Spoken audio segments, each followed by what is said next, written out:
তোমরা তো এতক্ষণে জেনেই গেছো যিশুর জন্মদিন হচ্ছে। তো দেখো আমি রেডি হয়ে নিয়েছি জন্মদিনে যাওয়ার জন্য, মানে রেস্টুরেন্টে করা হবে। চলো রেস্টুরেন্টে গিয়ে দেখা হচ্ছে। ওকে, আমি এদিকে এসেছি কেক কিনতে। দেখো কত সুন্দর সুন্দর কেক আছে এখানে, দেখি কোনটা নিই। আমাদের কেক কেনা কমপ্লিট, এখন আমরা যাব রেস্টুরেন্টে। বার্থডে বয়কে নিয়েই চলে এসেছি কেক কিনতে। Happy birthday, happy birthday guys. প্রতি বছর জন্মদিনে জন্মদিনে বৃষ্টি হয়, তো এবছর একটু বৃষ্টি নেই, শুধু গরম আর গরম, তাই না? তো চলো আমরা এখন বার্থডে সেলিব্রেশন করব, তোমাদের দেখাবো, ঠিক আছে? আমি যিশুকে বার্থডে উইশ করার একটা ভিডিও বানিয়েছিলাম, আর সেই ভিডিওতে ওকে বলেছিলাম বাদরমুখো প্রিন্সেস। এর জন্য একজন আমাকে কমেন্ট করেছে ছেলেরা কোনোদিনও প্রিন্সেস হয়, আর আমি আর কি মেরেছি, বুঝতে পেরেছো? একটু মজা করলাম। তো চলো বেশি বক বক না করে ভিডিওটা স্টার্ট করা যাক, মানে বার্থডেটা সেলিব্রেশন শুরু করা যাক। তার আগে আমরা একটু বাইরে দাঁড়িয়েছিলাম, বিকজ আমাদের আরো দুজন আসা বাকি ছিল। আর এই দেখো এই রেস্টুরেন্টটাতেই আমরা আর কি বার্থডে করছি। Happy birthday, happy birthday, happy birthday. কও একনে কও হ্যাপি বার্থডে, হ্যাপি বার্থডে টু টু। তো গাইস ওই দেখো আমাদের গেস্টরা চলে এসেছে। দুটো খেতে আসবে, তাও এতবার ডাকতে হলো। হ্যাঁ, কি করতেছিলি? সত্যি করে কও, সত্যি করে কও।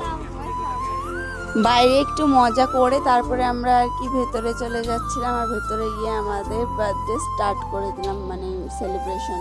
আমি একটুখানি সবকিছু ঠিকঠাক করে নিচ্ছিলাম, কিন্তু জানো তো গাইজ, এই সব কিছু ঠিকঠাক করতে গিয়ে আমার গলার মধ্যে টুকুস করে মশা ঢুকে গেছিল। তার জন্য আমি এক দৌড় মেরে বাইরে চলে গেছিলাম, আর বাইরে থেকে একটু ফ্রেশ হয়ে তারপরে আর কি ভেতরে চলে এসেছিলাম। জানো তো এভাবে আমার মানে মন মতন বার্থডেটা সেলিব্রেশন করা হয়নি। পরের বার চেষ্টা করব যে মন মতন যাতে বার্থডেটা সেলিব্রেশন করতে পারি। যিশুর আবার দুই দিকে তারা, একদিকে আমার এদিকে সামলানোর পরে আবার ওর বন্ধুদের সঙ্গে ওর পার্টি করতে হবে, মজা করতে হবে। এর জন্য আমাকে খালি বলছে তাড়াতাড়ি করা। আমার তো মনে হচ্ছে এ বাড়ি যেতে পারলেই বাঁচে। আমার সঙ্গে বার্থডেটা সেলিব্রেশন করা মানে ওর কাছে গলায় কাটা হয়ে দাঁড়িয়েছে। এইসব বলেই আর কি ওকে আমি বারবার খোঁটা দিচ্ছিলাম। আর এই দেখো গাইস, এর জন্য আমি গিফট কিনেছিলাম, আর এই গিফটটা ওকে আমি দিয়েও দিলাম। আর সেই গিফটটা আমার ভাগ্নের এত দেখার ইচ্ছা হয়েছে, ও নিজেই আনবক্সিং শুরু করে দিয়েছিল। বার্থডেটা মন মতন করতে পারেনি, তার একটাই কারণ, যেই সব স্পার্কেলগুলো হয়, তারপরে আরও কী সব পটাশ করে ফাটালে মাথা দিয়ে কি সুন্দর করে নামে একটা বেলুন ফাটানো, একটা মানে আলাদা এনজয়, সেটা আমি করতে চেয়েছিলাম, সেটা হলো না।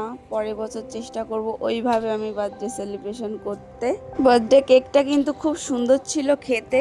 আমরা বার্থডে সেলিব্রেট করার অনেকক্ষণ পরে আর কি খাবার এসেছিল, আর আমার তো খুব খিদে পেয়েছিল। এখানে কিছু অর্ডার দিলে তো বাপরে বাপ, এতক্ষণ পরে যে দিয়ে যায় আমার তো মাথায় খারাপ হয়ে যাচ্ছিল। এখানে না গান চলছিল, এর জন্য আমরা কোনো কথা বলতে পারছিলাম না। কথা বলে ভিডিও করলেই তো কপিরাইট হয়ে যাবে, এর জন্যই আর কি এভাবে ভয়েস ওভার দিতে হচ্ছে।